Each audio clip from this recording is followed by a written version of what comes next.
8 heures sur Studio Kalita. Bonjour à tous et bonjour à toutes. Olivier Granilic au micro pour 1 heure d'actualité israélienne et internationale.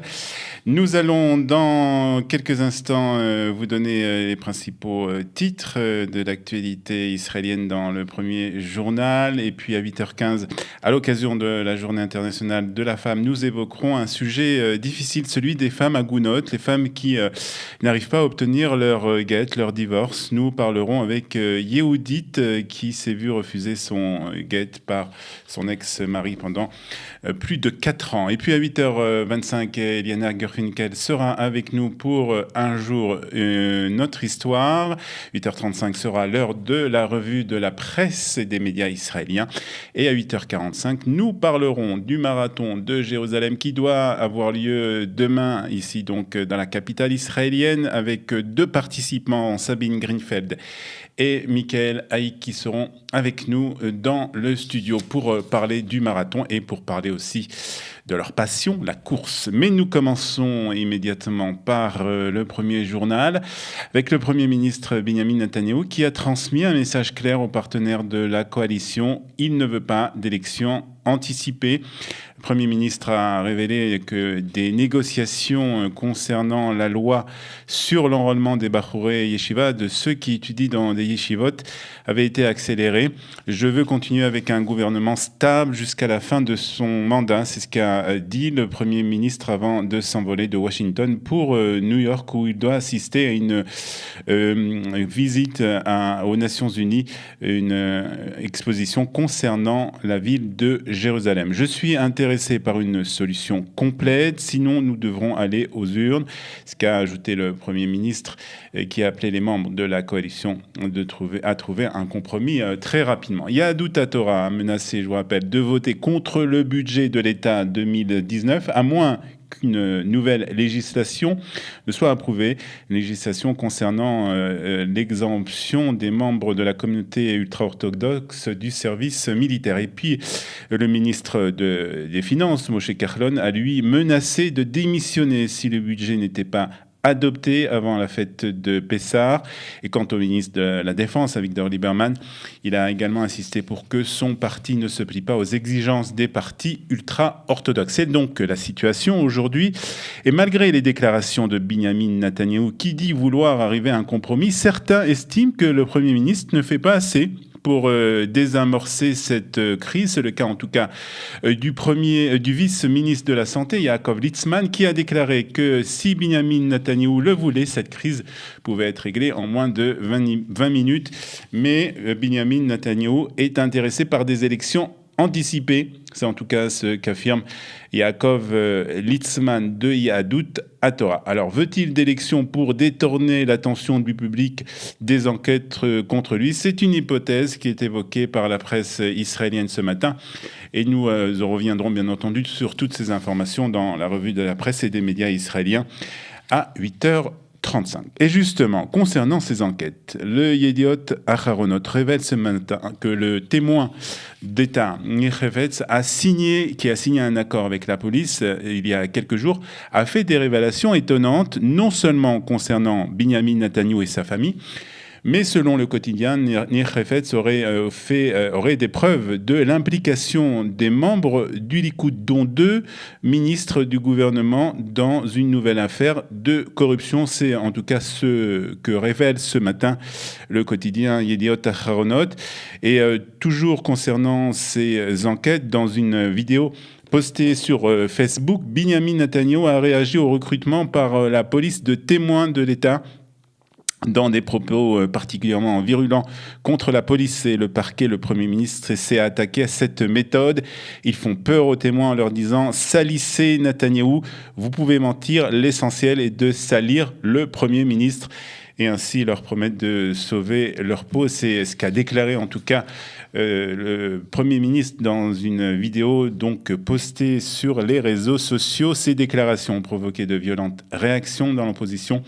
Le Premier ministre parle comme le dernier des délinquants. C'est ce qu'a déclaré Avi Gabay, le président du Machane Hatzioni. Concernant l'Iran, à présent, un haut responsable iranien a indiqué que son pays avait triplé sa production de missiles, s'exprimant depuis son quartier général militaire. Amir Ali Hajizadeh, commandant des forces aériennes du corps des gardiens de la révolution islamique, a également critiqué les grandes puissances, notamment Israël, pour leur hypocrisie lorsqu'elle tente de contenir les aspirations militaires de l'Iran et de limiter sa production de missiles. Ces propos ont été tenus 2 jours seulement après la visite effectuée par le ministre des Affaires étrangères français, Jean-Yves Le Drian, à Téhéran, qui a appelé le régime à réduire son programme de missiles. Mardi, depuis la capitale américaine, Washington, Benjamin Netanyahu avait promis de contrecarrer l'Iran dans sa demande de développer l'arme nucléaire. Le dîner annuel du CRIF, à présent, qui s'est déroulé hier à Paris. Cette année, l'invité de ce dîner était le président de la République, Emmanuel Macron. La France ne renoncera jamais aux Juifs de France. C'est ce qu'a déclaré le président français lors de son discours devant les membres présents donc à ce dîner. L'antisémitisme est le déshonneur de la France. L'antisémitisme est le contraire de la République. C'est ce qu'a ajouté le chef d'État français. Concernant Israël et répondant à Francis Khalifa, le président du CRIF, Emmanuel Macron a déclaré « Le boycott d'Israël sera sanctionné ». Emmanuel Macron a également affirmé vouloir intensifier ses relations avec Israël, affirmant avoir des échanges très réguliers et très directs avec le gouvernement israélien et avec le Premier ministre Benjamin Netanyahou. C'était la première apparition d'Emmanuel Macron au dîner du CRIF en tant que président, bien entendu. L'année dernière, il avait participé à ce dîner en tant que candidat au présidentiel. De son côté, Francis Khalifa, donc le président du CRIF, a appelé dans son discours Emmanuel Macron à reconnaître Jérusalem comme capitale d'Israël lors de sa prochaine visite en Israël, une visite qui doit avoir lieu au mois de mai prochain. Et concernant l'antisémitisme, justement, le BNVCA demande au procureur du Val d'Oise de faire appel à la décision de la juge pour enfants de ne pas retenir le caractère antisémite de l'agression devant la synagogue de Montmagny. Je vous rappelle que le 28 mars dernier, 4 adolescents étaient interpellés dans le Val d'Oise, peu après l'agression d'un jeune garçon juif de 14 ans qui sortait de la synagogue. Le juge pour enfants a décidé de ne pas reconnaître le caractère antisémite de l'agression, contre l'avis d'ailleurs du parquet et de la police qui avait révélé le président du bureau national. C'est ce qu'a révélé en tout cas le président du Bureau national de vigilance contre l'antisémitisme, le BNVCA. S'il est vrai qu'il peut s'agir d'une rixe entre jeunes, explique le BNVCA, il faut retenir toutefois que près d'une quinzaine de jeunes gens d'origine africaine et nord-africaine se sont abattus sur l'enfant, mais que seulement 4 d'entre eux ont été interpellés par la police et déférés devant un tribunal pour enfants. Le BNVCA a donc demandé au parquet de retenir le caractère antisémite de cette agression. Retour en Israël à présent avec Israël qui a livré 40 groupes électrogènes pour aider à rétablir l'électricité dans les zones de Papouasie en Nouvelle-Guinée. Une zone dévastée par un tremblement de terre d'une magnitude de 7,5 sur l'échelle de Richter. La semaine dernière, l'agence israélienne d'aide étrangère, Machav, a fourni donc des générateurs dans certaines zones de l'île du Pacifique. Ces groupes électrogènes fourniront une aide immédiate aux communautés qui ont subi des dégâts de leur infrastructure vitale. C'est ce qu'a déclaré le Premier ministre de l'île, Peter O'Neill. Et on termine par un Euro Disney en Israël. C'est peut-être pour bientôt.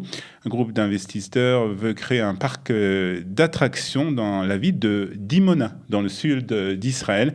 Ce parc ne sera pas une reproduction de Disneyland ou d'Euro Disney, mais d'un parc, un thème. Et le thème choisi, c'est le Tanakh, la Torah.